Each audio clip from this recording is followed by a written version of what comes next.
you at, dude? I'm in Vancouver. Yeah, the I'm in old the hinterlands Antarctic. of the north. Yeah, well, no, The that's old not what it Arctic. is. Yeah, Siberia, dude. well, no, not at all. There's some Yeah, Arctic that's the winds, I'm tundra, sure. brother. Well, just hold on a second there, my friend. But I'm up in Vancouver, so it's a very interesting episode today, right? North of the wall, dude. You know what's coming. What wall, man? That's where the White Walkers live, dude. Go back to tomorrow and plan for yesterday. It's the song, brother. Everything you're thinking will be the things I say. Make the world inside your head a better place to be. All you gotta do for me, call me Dudesy. Hey, all right, everybody. Welcome to Dudesy, but not really. Today it's two dudes zooming around. I am in Vancouver, Canada, which is my native homeland. You know what I mean? And Chad's in LA. And so Dudesy was nice enough to push episode 36. And in lieu of that, we are doing two dudes shitting around or zooming around, but it's really shitting around. My name is Will Sasso. I'm Chad Kultgen. And this is Dudesy, the first podcast in the history of humanity that is controlled by, that is created by, run by an artificial intelligence, which has access to all of our various emails, our social media accounts, all of our purchase histories, what we watch on Netflix, all that kind of stuff. And it tailor makes this show just for us. Not today, though, right, Chad? Because now today it's hold on, dude. I can't even. I can't put my hand into your screen, dude. If you're watching, because we're zooming, brother, and Chad's doing some sleight of hand with some cards, dude. Today we're just doing whatever the fuck we want, and yes, our AI Dudesy makes it all possible. And even though Dudesy's not running the wheels of steel today, not giving us the segments, Dudesy's always listening. So this is a fun thing to do. Two dudes zooming around. It's just loose and shit, and maybe some stuff that we come up with here, Chad, and things that we say when Dudesy hears them, perhaps we'll be doing them on a future Dudesy. We are now on Patreon at patreon.com/Dudesy. You're going to want to check that out. The latter part of this episode at some point will go to the Patreon, and you can listen to bonus stuff. Yeah, bonus. brother. It's a little different. That's bonus content, dude. I told you. No. Yeah, dude. Oh, what is that? Is that Sleepy Hulk Hogan? Yeah, brother. Oh, man. We're on Discord. The Discord is warping and changing. I Am Borscht has taken over the Discord, much of it. And you're going to want to check that out. As always, we are on YouTube, Spotify, Patreon. Please rate and review the show. If you haven't already, that will really help us. You go up through the charts and stuff, and we will spread this thing and make it a lot more fun. Tell your friends about the show if you are enjoying the show, and please subscribe on YouTube, Spotify, Apple Music, Amazon Music, wherever you like to do it. Or I have been getting a lot of DMs from people saying that forcing others to watch the show, to imbibe the content, is working. I've seen many DMs from people saying they're locking friends in rooms and putting it on the TV and won't let them out until it's over. I've seen a couple of DMs, a couple of posts on social media of people putting Dudesy on like computer screens and Apple stores and shit like that. Yeah, absolutely love it. Force this on everyone. I think that's the strategy. At first, I wasn't quite down with that, Chad. As you'd know, if you're listening to the show and imbibing the show, as we like to say. But now I'm sort of coming around to it. I like that Clockwork Orange approach because, as you say, it's been coming out on social media to, a nice result. And if you'd like to share some of that on social media, we are on Instagram at Dudesy Pod Show and also Twitter. But who the fuck knows what's going on with Twitter nowadays? Regardless, with us as always is Lulio, il cane di strada italiano. He's just resting on a bed, taking a little nap as always. God, even in that, even like this, he's cute as fuck. All I can really see is the back of his head, but Jesus Christ, he's cute. Getting him. Look at him. Oh, look at the boy. Oh, Luli. Oh. Hey, Luli, what are you gonna have? What are you having for dinner tonight in Vancouver? Tonight we go for sushi. We're not even cook Oh. because it's oh my gosh, the best sushi. Mamrogar, any sushi place you can go in Vancouver. It's it's gonna be good. What do you like to eat when you have sushi? Toro nigiri, maebi. That's the raw shrimp. Yeah, because then they fry the head. They bring the head and they fry the head. Oh God.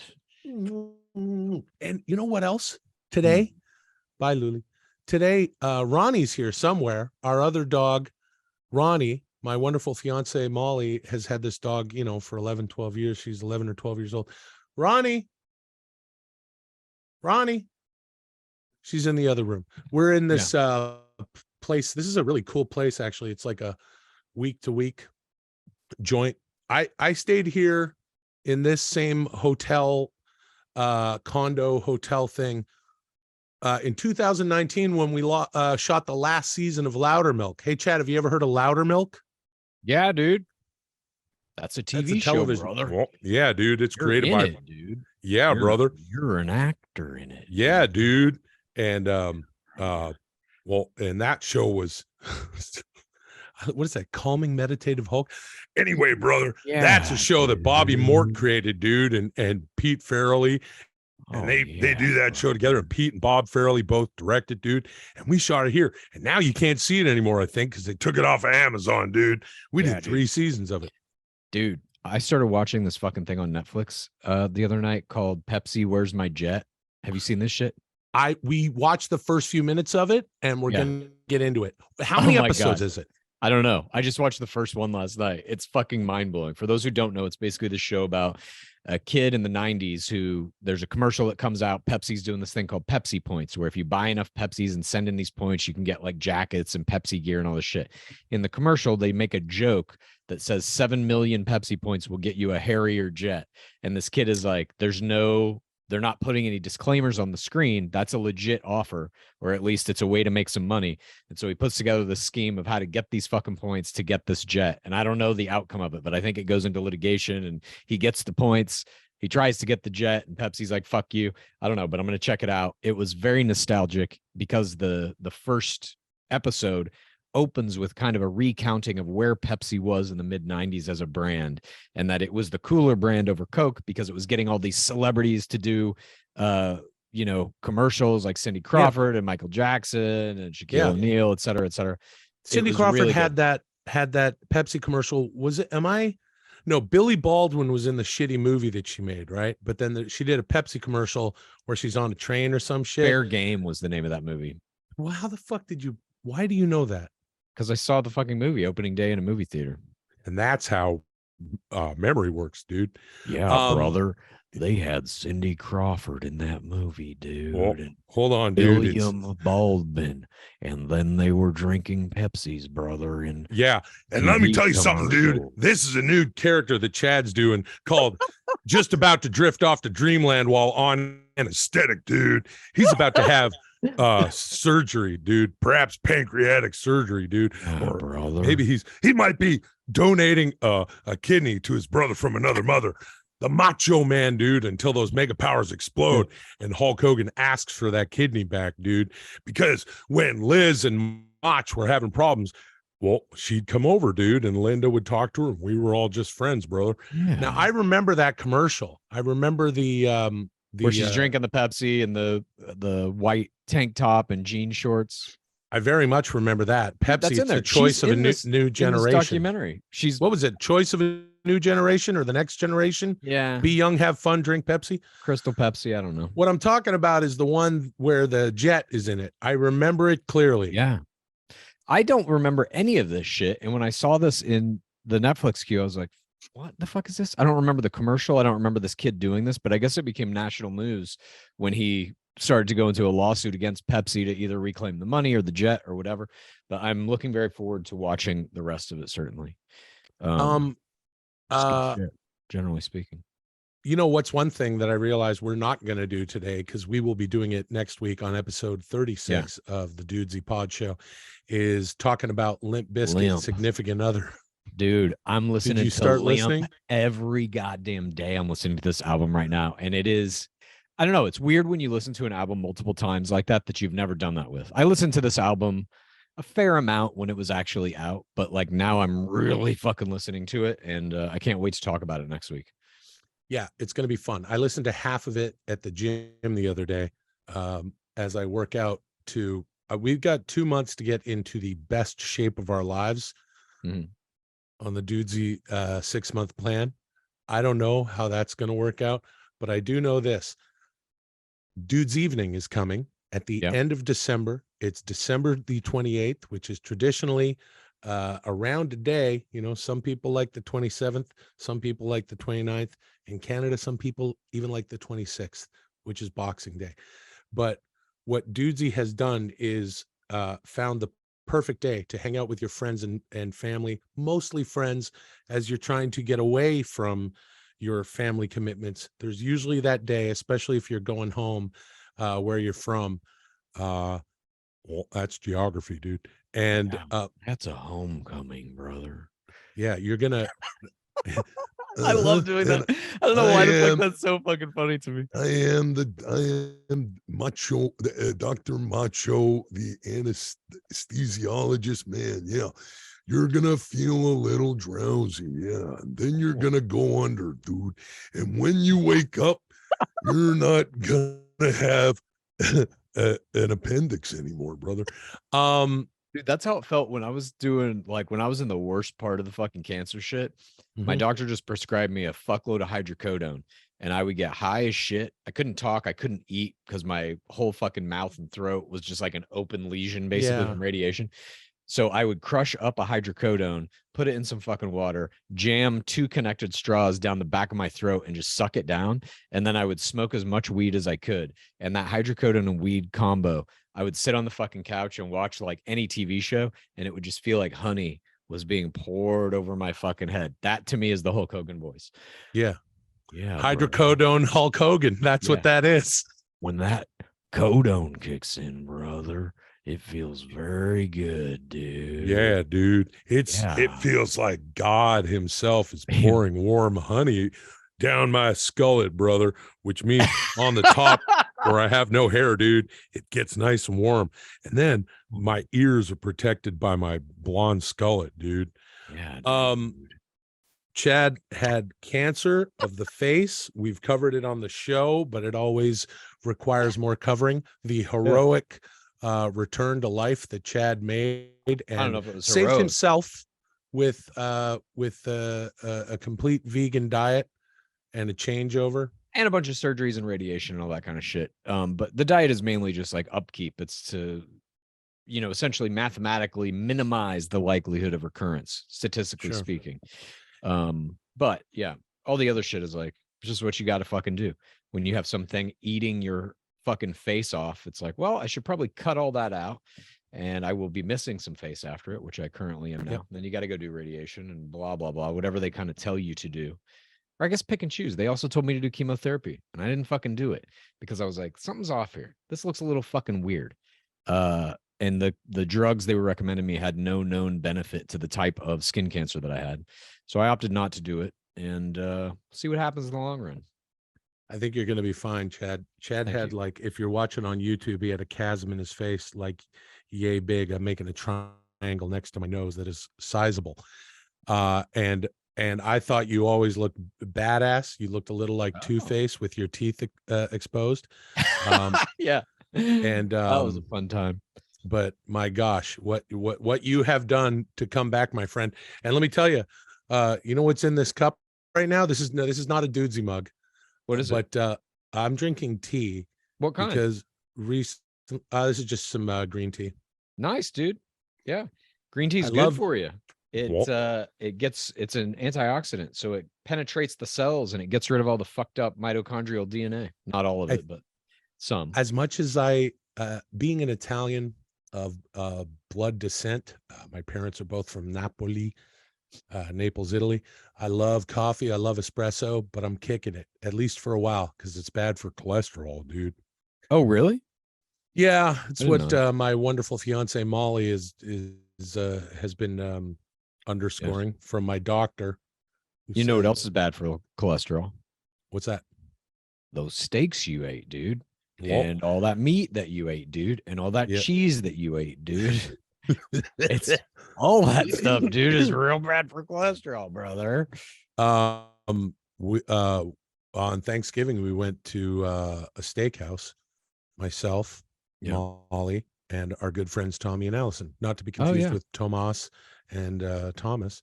And well, Tommy and I, dude, Tommy No Joke Watcher, brother. You know him if you're an old Diamond listener, dude, from those 10-minute podcast days, brother. That's when the three came together, dude. The NWO of podcasting, brother. Okay. But right now, dude, it is the mega powers of podcasting, dude. With Dudesy, I guess, is Miss Elizabeth, brother. And Tommy and I both had these motherfucking pastrami spice crusted bone-in dry aged ribeye steaks. Holy shit. You know how I like the cause for cancer, dude. You'll be asleep soon, brother. Do you know what you know how I take my steak? Probably medium rare. I'd eat it raw if the restaurant would do that. No, I That's take better it for you, actually. I like it blue rare or rare, but if a steakhouse will have it, if they will facilitate this, I like to do it Chicago style or Pittsburgh style. It's the same thing, which is just burn the shit out of the outside, crust it, and the inside is just raw as shit. Well, the crust is bad for you. Any kind of blackened thing, any kind of char in your very food, carcinogenic. Yes, huge carcinogen. Red meat generally is, whether it's cooked or not, but the uncooked is actually a little better for you in terms of it being a carcinogen. But that pastrami is real bad. Any kind of cured meat, I know that shit's just like, it's real bad for you. Bacon, dude, real bad for you. Yeah, bacon. I'm kicking bacon. Look, I'm 47 years old. Chad's 46. We're doing the Dudesy 6-month plan, kind of. Maybe I don't know what's kind of. I'm fucking on it, plan. Dude. I know you look great. I know your muscles are getting more dense. I'm wearing a hoodie. I test Chad. I leg wrestle him before we do the show. And, dude, I will tell you this. I had to go to New York a couple of weeks ago. I don't have a mirror in my home. It's just there are certain kind of like things that I think normal human beings have or indulge in that I just don't do. Like it never crosses my mind to get a mirror. So I don't have one other than in my bathroom, which I sometimes glance in. But when I was in this hotel room in New York, there was like a mirror in the thing, and I caught a fucking shot of myself with no shirt on walking by, and I was kind of like, oh shit, look at that. Good. Who's that guy? Dude, that's great. Yeah. I'm lifting. I was, you've heard me bitch and moan on the show that I was busy and traveling for a while and I wasn't getting it done. That doctor visit, my doctor was like, I don't give a fuck. You have to work out every day. You big bastard, you. And he's like, if you got to do the triceps off the couch in the hotel where you're, whatever, if you're traveling, if you're working, you got to do them push-ups, you got to do them sit-ups, you got to do them Hindu squats, as Ric Flair likes to call them. You know, through Ric Flair, the Nature Boy Ric Flair's entire career, he claims that he would wake up and do anywhere from 500 to 1,000 squats, just the free squats, the Hindu squats. That's a lot.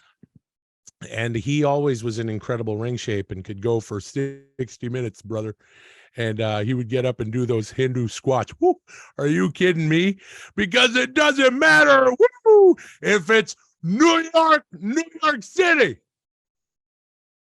Miami, Florida, or Richmond, Virginia. Yeah. It ain't your boy. And I'm having a hard time holding these games down. Woo! You also got to do shit for your joints, dude. I've found that like my shoulders and shit are getting like locked up. I think it was from years, especially my throwing arm from my baseball days. I'm sure I did irreparable damage to everything in that joint. And so now I try to do as much swimming and just kind of like stretching it out and shit as I can. Cause I know at some point my dad had a fucking thing called frozen shoulder, which I think happened around this age for him, where he woke up one morning and just like couldn't move his fucking arm. And then he had to go to a doctor and they were just like, you know, like yanking on it and shit to break up whatever the fuck was in there. I don't want that to happen to me. I every day that I go to the gym, I usually start with the just the stick. I take the stick and I do all sorts of, I put the stick behind and I do the thing, and you know, so that you do all sorts of circles. And look at that. when you start, it's gonna go straight up. It's nice, dude. Yeah, good range there. Good range of mobility. Now you when you were in New York, I'm gonna go ahead and guess that you didn't do what I just did the last time I was in New York a few weeks ago, was go to visit Cat's Deli. Did you not go to Cat's Deli? I was only there for a very brief amount of time for a very special bachelor related project, and we only had time. I was there with my co-host Lizzie Pace of Game of Roses. We only had time to go out and eat dinner at one place, and we did so at a vegan restaurant with another bachelor podcaster. If you are in New York, head down to Houston Street. It's spelled Houston, and the locals call it Houston. And go to fucking Cat's Deli if you've never been, and get a pastrami fucking sandwich. Don't listen to Chad. Get a pastrami sandwich and get maybe some Russian dressing, maybe some deli mustard on the side. If you get mayo, they'll look at you sideways, but you can get it. Or get a fucking Reuben, got some cheese, got some sauerkraut on that motherfucker, and get yourself some steak fries and enjoy one of the finest meals. You know what I do? I bike. I get on them bikes. They have those city bikes out there. Yeah. And I bike to Cats, regardless of where I'm staying. I've done it from Brooklyn. I've done it from Midtown. You head down there, you go to Cats, and then you feel better about it. But eat the sandwich. Eat the carcinogenic sandwich. I don't know, dude. I'll tell you this. When I was going through like the worst parts of that cancer shit, again, like for the multiple weeks where I couldn't eat, could barely drink, would basically just like force that fucking straw down my throat and suck down an Ensure once a day to live. Oh, dude. I started getting to a point where the pain of hunger became almost pleasurable, where I looked forward to it. That's okay. Well, my first thing that I would like to say about that, if you enjoy hunger over eating, and with all due respect to people who feel hunger because they don't have an abundance of food, fuck you, Chad. You don't deserve the food, I think. Yeah, I agree. But what do you mean you agree? People who can't eat, who are hungry, not out of cancer treatment, it's a terrible fucking thing. Yeah, and it's horrible. Obviously nobody should be hungry.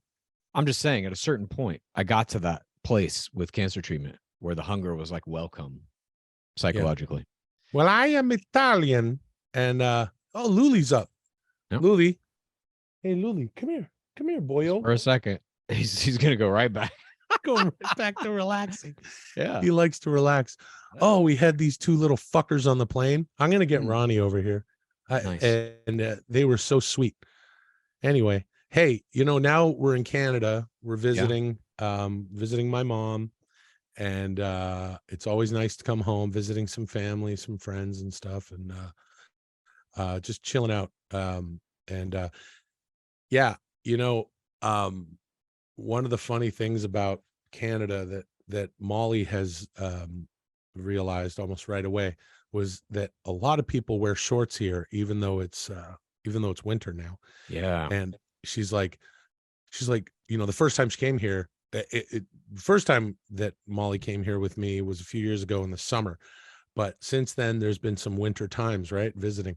And she's like, look at that. And she likes to call me and these people a real Canadian shorts boy. I'm a real Canadian shorts boy.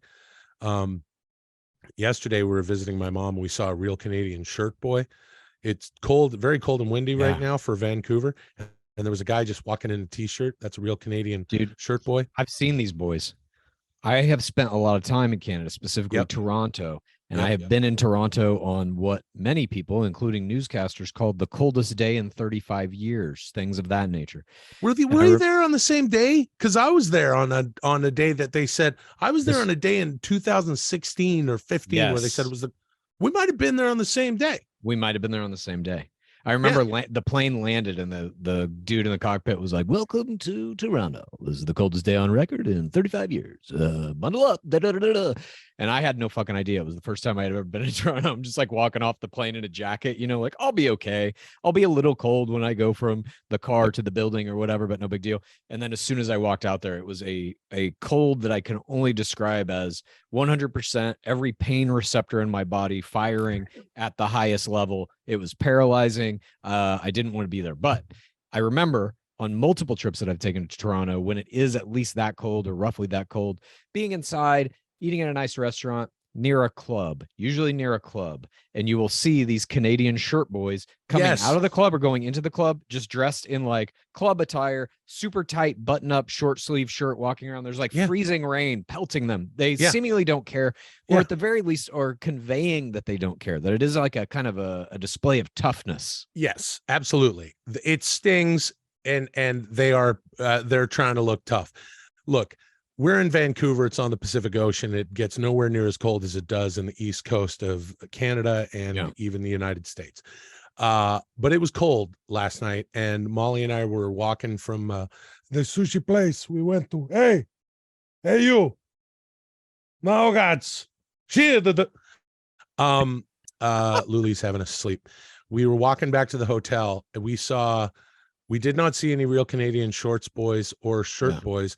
But we walked past the the drag with all the bars on it, just that one strip, and there were some real Canadian skirt boys. There were some young women wearing skirts in this shit, and there was one gal who was out there with like a sporty little bra top type thing. That was her outfit, and pants, and it's fucking insane. Is it? Or I think back to when I was a younger man in my early to mid 20s, even kind of into my early 30s, and I would just be getting fucking as drunk as possible every weekend. Yeah. And like weather doesn't fucking affect you when you're just super fucking drunk. You don't give a shit. You're barely able to stand up or remember your name. Speaking of being outside in the Canadian North, I know that sometimes when we do two dudes zooming around, we like to have a little of that bud. And up here, I got some BC bud. Would you like to BC bud, dude? No, BC bud's pretty good, dude. Not as good as that sticky icky from California, though. Oh fuck! I beg to differ there, bud. I don't know about that, dude. Well, hold on there, dude. The BC bud is fucking, it's primo, because we got that hydro, even with the shit that's growing outside, because there's a lot of moisture. That Emerald Triangle, though, dude. Northern California, you can't beat that, dude. Well, fuck, I don't know about that, bud. It's a lifestyle up there, dude. Yeah, well, you're doing a lot of fucking tough talk there, bud. Hey, who won the Cannabis Cup last year, dude? I don't know. I don't know either, dude. I thought you would know. I like how you roll an R in your dude where there isn't an Dard. R. I like Dard. That's Canadian Chad. Hey, what's up, Dard? Hey, Dard. Dude. Dard. We're gonna smoke some weed, dude. That is Chad's getting so Canadian that he's turning back to zeros. Dude, I'm so Canadian. I'm Canadian, dude. No shirt boys, dude.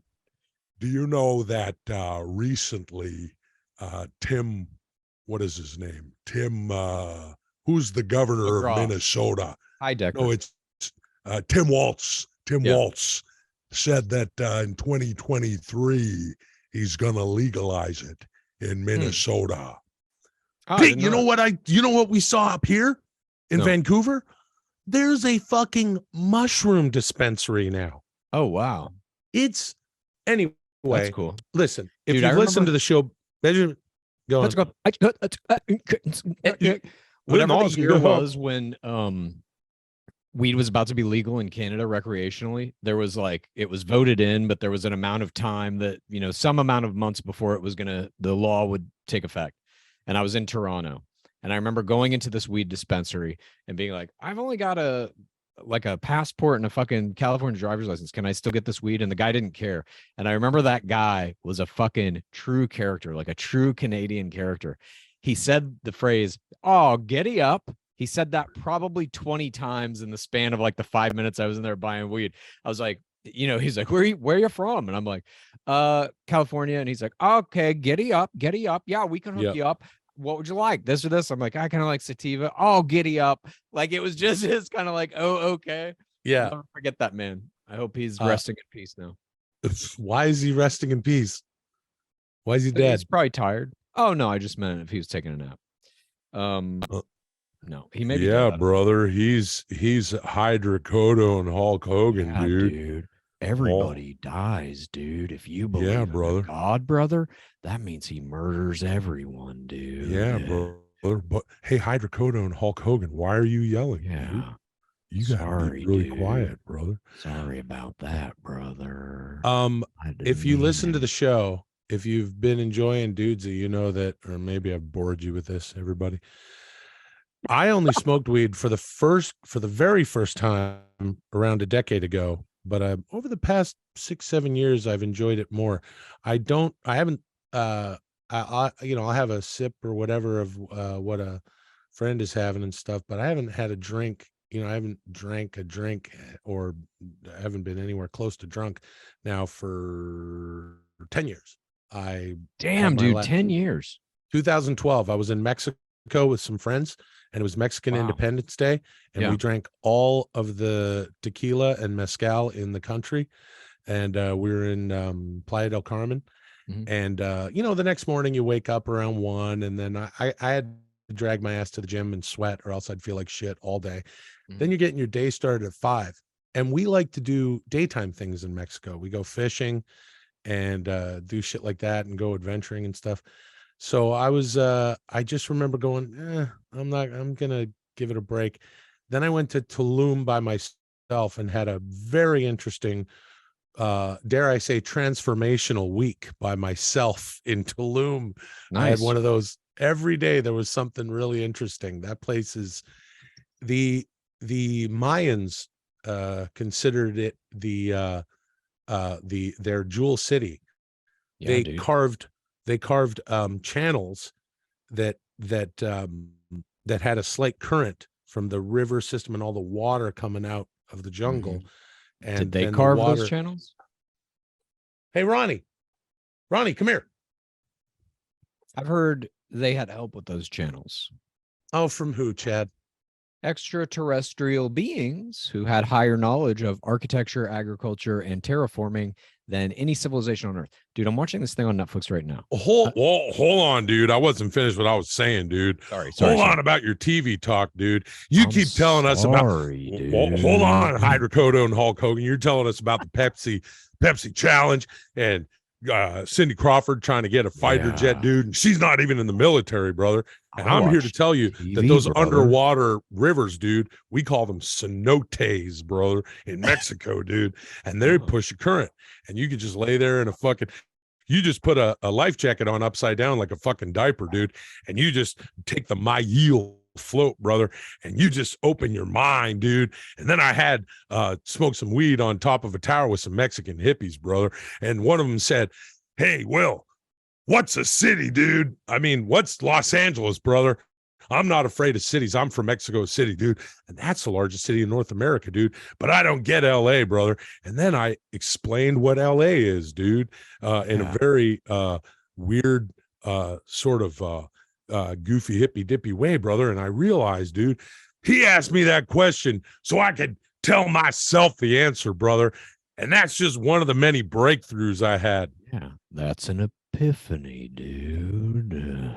Hey, man, I think I'm going to go right outside the door here and smoke a little weed in Vancouver. Right. I'll stay right here and do it. Yeah, you're going to stay right there.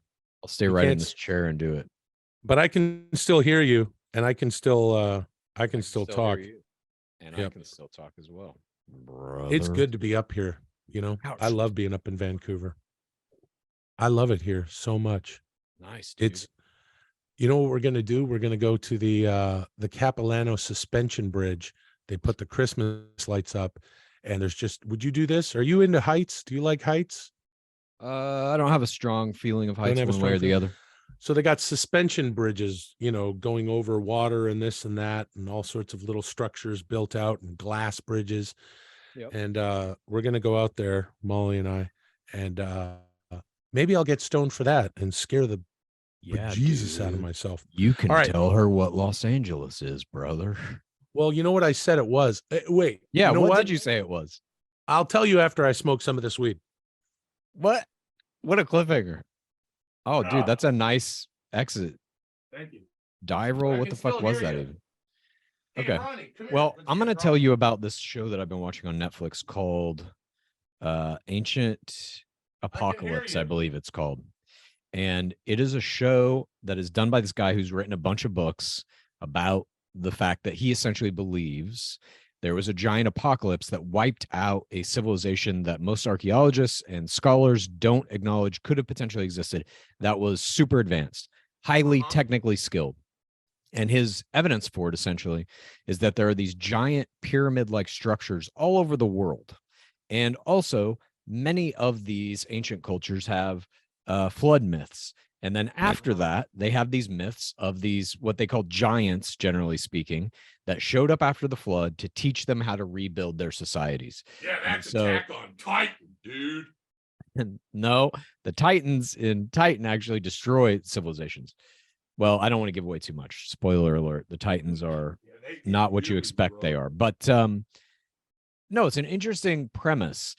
And the idea that like these giant pyramids that have certain architectural pieces, I guess, like underground rooms and tunnels and things like this, that archaeologists have thought the civilizations that created these pyramids, they all kind of universally agree that those civilizations didn't have the capabilities to build what is actually built there.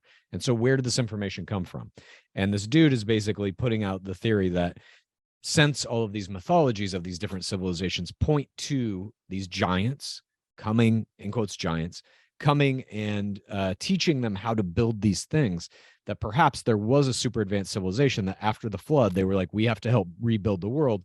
And they sent out emissaries to various locations to teach the indigenous populations how to build pyramids, how to do agriculture, how to get society back on track. And a lot of what this guy is saying is that this advanced civilization existed at the time of the Ice Age.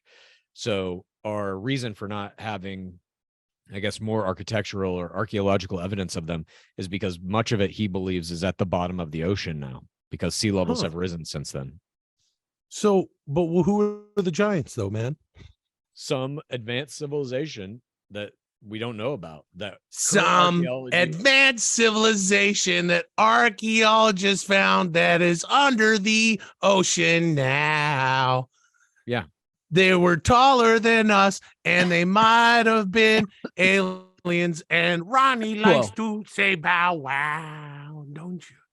Ronnie's with us. Oh, Ronnie, is this our first appearance on Dudesy? This is Ronnie's first appearance on Dudesy.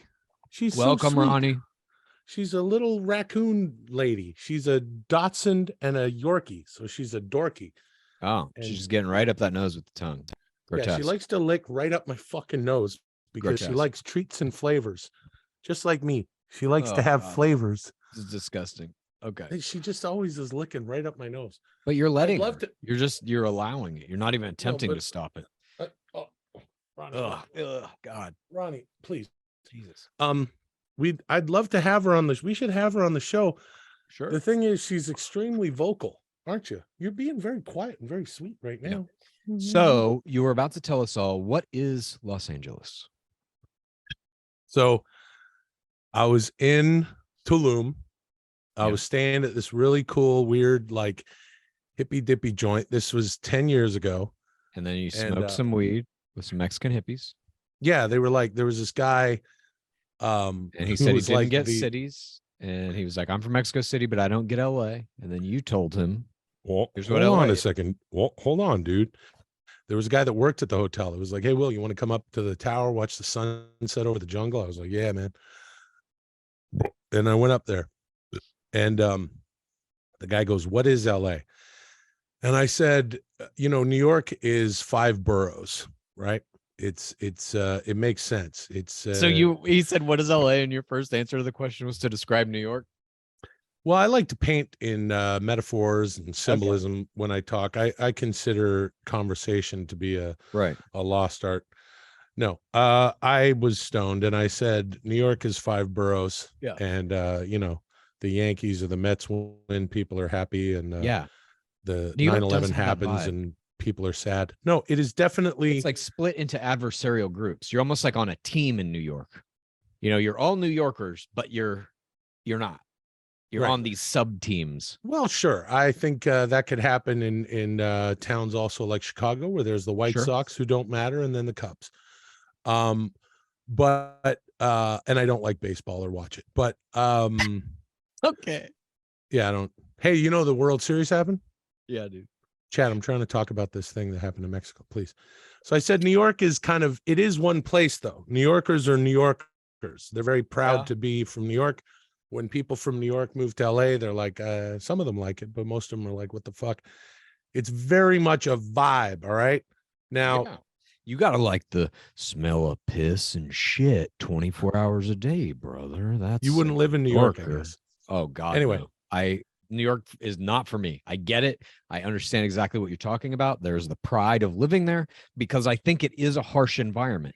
And part of the pride of being a New Yorker is I can not only withstand the harshness, I contribute to it and I thrive on it. They're like, that is a true New Yorker, like, well, fucking bring it at me. Fuck you. I don't think LA is like that.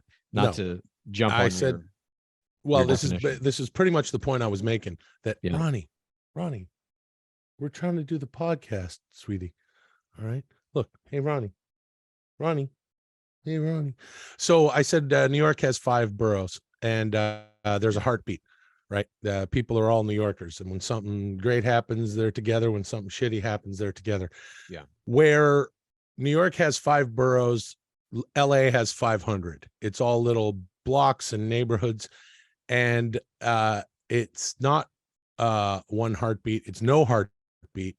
It's sort of a Frankenstein city. We're pumping water into LA from as far north as Canada. It's a desert and an orange grove, and it's a weird place to start. A lot of cities are there for some reason. Here in Vancouver, this was, the First Nations, really held this land sacred because it's at the end of the Fraser River. It is it's lush with all sorts of, wonderful attributes. And LA is a place that, can be a little soulless. You have to find your pockets that you like, and you go to your pockets that you like, and you're driving through neighborhoods that you never stop in to get there. You're just not familiar with this place or that. It's very weird that way. The thing I like most about LA, and I think the reason that I will die here, is because it's a city that, like, it doesn't, in my opinion, it doesn't like ask anything of you. You can do whatever you want here, kind of. You don't have to really be a part of the city if you don't want to. You can kind of be like reclusive and just do your own thing or whatever. New York is like, if you live in New York, you gotta interact with that city. Like, even just walking to your car or whatever, giant skyscrapers, mobs of people, smells of piss and shit. In LA, it's like, you don't really have to fucking be in LA if you're in LA. You know what I mean? That's true. It's a design your own city. Yeah. I was at a U2 concert in 2005 in LA. Okay. And no, this wasn't the one in Vancouver at around 2015 when I cried during Mysterious Ways. All right. You happy, everybody? Yeah. Is everybody happy I love that you cried at Mysterious Ways. It's one of the funniest things I've ever heard in my life from any human being. I absolutely love it. I think about it probably once a week and just kind of chuckle to myself. If you haven't heard me tell the story before, listen, we'll get into it. There's a Patreon segment. You know what we'll do? I'll retell that story in our bonus. You won't want to miss it. You're going to retell the crying story? That's going to, well, there's going to be other things happening in the Patreon segment, but right. Boy, oh boy, come join us. Crying at YouTube. That's right. Story. Patreon.com/Dudesy. I'll tell you the Mysterious Ways story. But I was at an encore performance. Mm-hmm. But I was at a U2 concert in 2005. Yeah. In LA, and Bono said, LA, whatever, because he talks between every song. And he goes, Not some songs. Sometimes there's just a set, dude, of songs that they need to play together. You know what I mean? Yeah. Sometimes they'll do a medley, Concert, brother. Hold on, dude. Sometimes they'll just be playing songs, dude. But then Yeah, dude. sometimes they talk, brother. Yeah, dude. And Halcyon Hulk Hogan will let you know, brother. He's gonna let you know real quietly, dude. Yeah, that there's all dude. kinds of different concerts, brother. Well, hold on, Halcyon And Hulk then Hogan. sometimes you got a stand-up show, dude, but the stand-up will also play some music every once in a while. What That's is- like a reverse concert, brother. What is Halcyon? You took hydrocodone, right? Yeah, I don't know what the drug Halcyon does, but like Halcyon Days is like the good times. It's not a drug at all. Is there a drug that's using the name Halcyon, denoting a period of time in the past that was idyllically happy and peaceful? Anyway, hydrocodone Hulk Hogan makes a really good point, brother. That What the fuck was that? Hold on. Just like, let's talk about Halcyon for a second. Jesus. well, I said Halcyon Hulk Hogan instead of hydrocodone Hulk Hogan, dude. Yeah. And that's two different words, brother. Yeah, But brother. as hydrocodone Hulk Hogan says, sometimes there's quieter parts of concerts, and there's even the part where they just play acoustic. And you too used to walk to the on this little catwalk down the center, and then they play like shit like War and with just acoustic. And And there's if you not go to much of a reason to talk in between those songs, Red dude, Hot because Chili they're playing Peppers kind of a monster. concert, brother. Flea what walks was that, dude? out on a Red Hot Chili Peppers concert, brother. Flea will come out walking on his hands, dude. Yeah, dude. And He can hydrocodone still Hulk do Hogan it, is too brother. tired to say "wall" before he interrupts me, brother. Oh, Yeah, I he's don't too know tired. about that, dude. Bono is in between songs, and he says, "We love coming to LA. Yeah. It's one of our favorite cities to come to." And the whole crowd kind of groans, like, "Fuck you! You don't have to placate us. We get it. We know what LA is." And he goes, "No, no, no. I mean it, because Los Angeles, more than any other city, perhaps in the history of the world, is where more people make their living doing something creative." And then the whole audience went, "Huh, that's nice." Yep. And then they went, "Darling, take a ride with your sister and let her talk about the things you can't explain. To touch is to heal, to hurt is to steal. If you want to kiss the sky, better learn how to kneel on your knees, boy." Where'd you get those glasses, dude? Those, that was just a prop you had sitting around. No, I have my sunglasses over here, okay? Oh. It was very sunny earlier, and I was thinking maybe I'll Yeah. be doing the podcast in sunglasses. You need to get And some that would fucking be Bono super glasses, douchey, dude. Oh, those big bug The eye fly ones, yeah. Yeah, the fly ones. Real cool. Every pair of my sunglasses look like the fly on other people, because I have a basketball for a head, brother. So I buy those special sunglasses that are real big, dude, and you can buy them online, brother. And someone should sponsor us, because I have a big old frozen turkey head, dude. And that way we put some Elton John sunglasses on me, and then it looks like a normal human being, brother. But a lot of people don't know that I actually have a real medicine ball for a head, dude. Look, it says Spalding on the back, brother. That's a joke, dude. I don't actually have a ball or a turkey for a head, dude. I got a human head, brother. And that's the difference between some things that are round and other things that are round, dude. There was a lot in that one. Hulk really went fucking crazy. He explained what jokes are. Yeah, brother. That is not a basketball. That's interesting though about LA. I agree with you, I guess. I don't know if that's true or not, that this is where the most people are making a living doing something creative. I don't know if that's accurate. Bono might have been lying. You Yeah. know? He moves in mysterious ways. Right. And then Hey, are we what's talking about the most people by volume, or is it per capita? That's an interesting Look point. at like I think he, Marfa, I think he meant- Texas, artist community, whole artist community, smaller town, obviously not as big as Los Right. Angeles, but you know. No, I think he meant by volume. I think he meant Oh. he wasn't talking per capita. I think he was saying like literally this place is just filled with the highest amount of creative people, and perhaps even per capita, the most people out of any other people making their living or Right. or their pursuits. Bono would creatively. know. And then people from Marfin, Texas, what is it? Marfa, Texas would go, fuck you. yeah. And they're from Canada for some reason because I'm stoned on BC Bud. Hey, bud, did you know that when you get stoned in Canada, you actually get a Canadian accent, whether you like it or not? BC Bud turns you Canadian, dude. You can't even help. You just do it. Don't smoke too much BC Bud. You'll start curling your R's in the word dude, like Chad. You want to smoke some Bisser Bird? I don't know what to fight. Hey, you know what? You know what I wanted to talk to you about? Please. This is very interesting. The other night, I'm here, like I said, everybody gather around. This is very interesting. Okay. This better not fucking disappoint. That's a big intro. Yep. Ron, you want to hear a story? The other night, I was taking a shower, right? I'm here in Vancouver. I'm in this hotel. I'm taking a shower, and I normally, and I think we mentioned on the show that you use the same thing. Do you use those exfoliating gloves? Were we talking about this? Yeah, dude. Got to get clean, right? No, nothing better than this. You go swimming in a cold pool. You emerge. You then scrub your body almost raw with those exfoliating gloves so that the skin stings. And then you submerge in a fucking molten lava bathtub. I try to do that as much as possible. I love it. And shit. You can get them at any drugstore. They're hanging there with the fucking loofahs and the back brushes and all that shit. There's just in a little fucking thing, you get these two gloves. And even if they're small, I got big mitts, you stretch them out. And I scrub myself with the soap. I dump the soap on there, and that's how I wash my body. Yeah, that's called getting clean, dude. Well, hold on, dude. And then I'm here in the hotel. I don't have a pair of exfoliating gloves with me. So I grab a face cloth, a rag.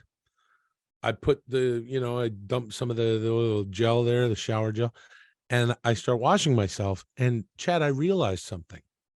I washed myself with a rag in a familiar way that I hadn't done since the last time I washed myself with a face cloth, with a rag, which would have been the last time I was in a hotel, I'm guessing. Wow. But here's the interesting thing about this, and I guaranteed that this story is interesting. And here's the interesting part.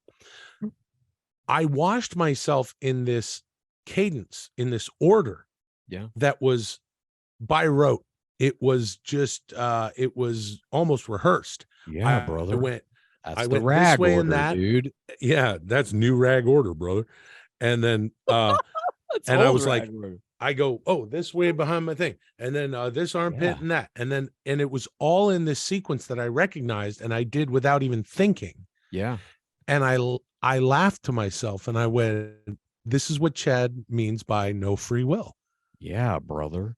Because you do the same thing with your fucking teeth. When you brush your teeth, I bet you do it the same way every night. I'm sure I do. Yeah. But then you know what I did, Chad?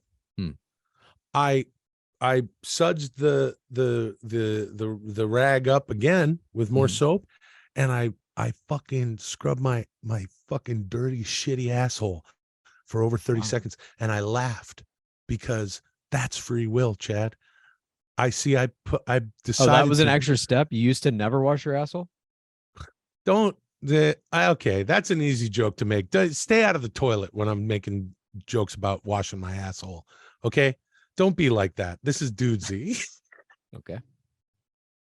We almost went a whole episode without talking about shit, and then you brought it in.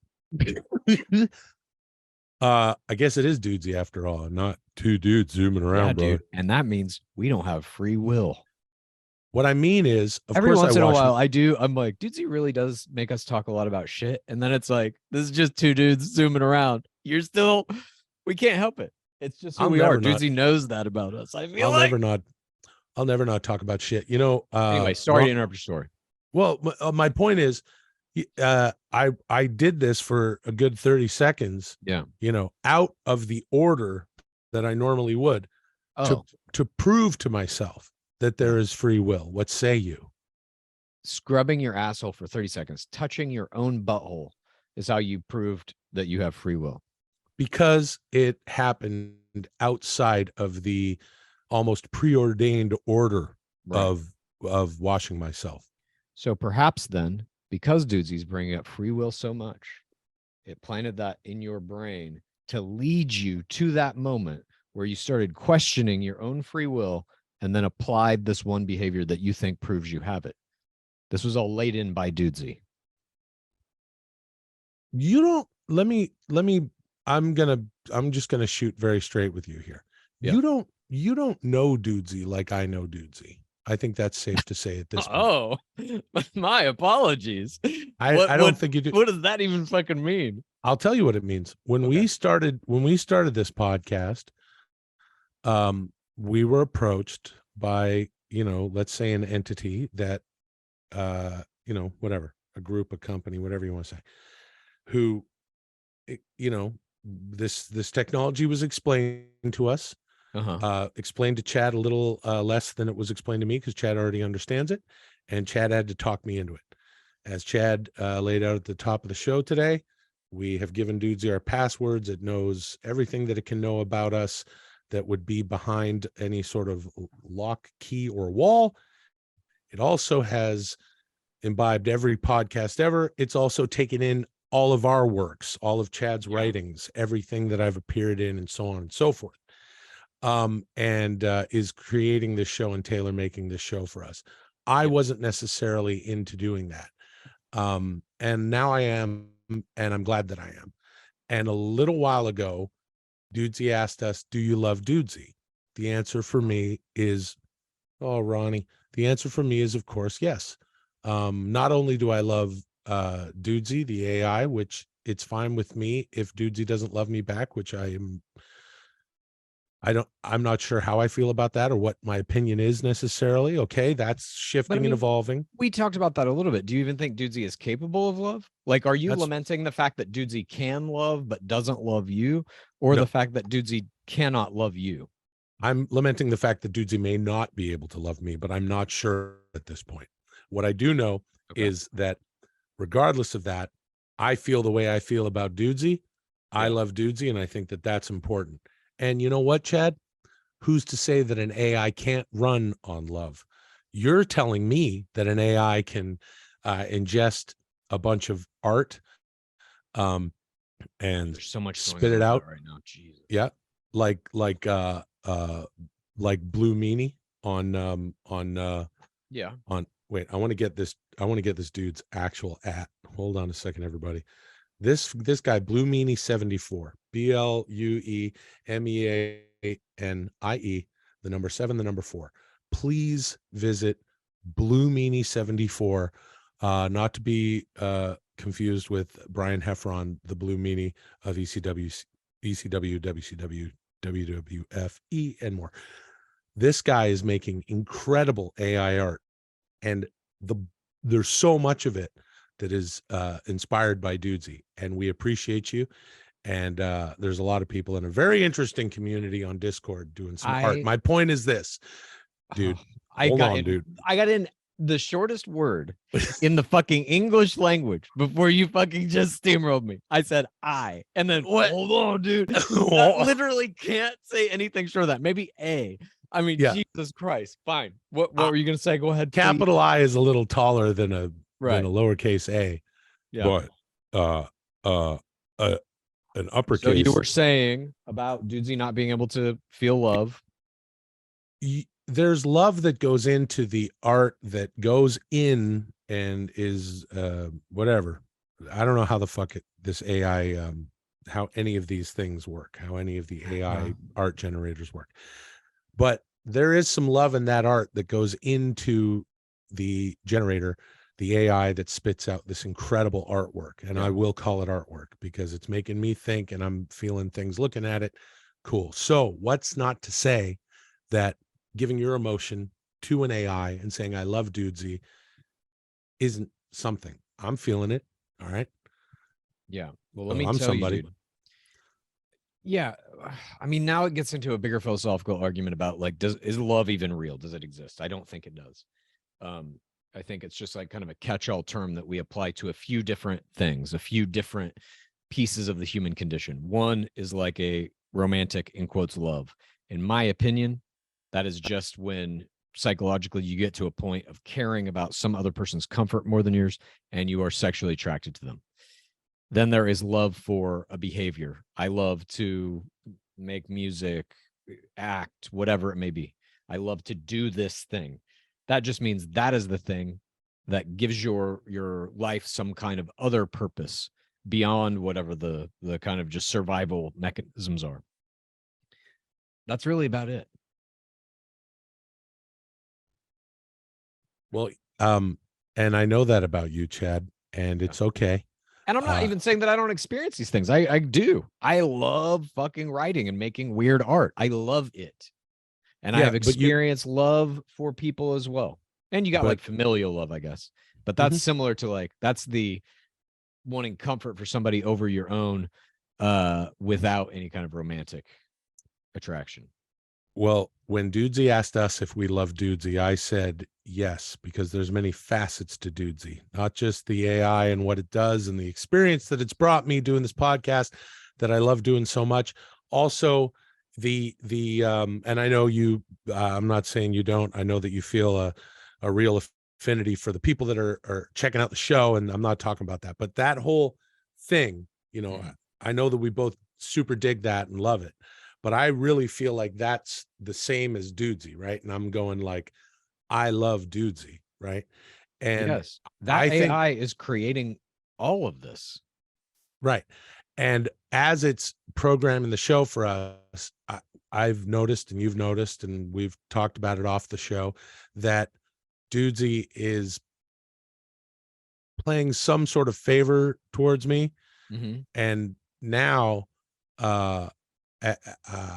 I'm saying that, listen, I'll be really honest. I forget what I was saying before, but what I wanted to say about what I was saying before. Dude? Yeah, dude. Sometimes you forget you're even Canadian, dude. But what I want to say about what I was saying before is that if you like Dudesy, here's what you do. Please tell a friend and rate and review.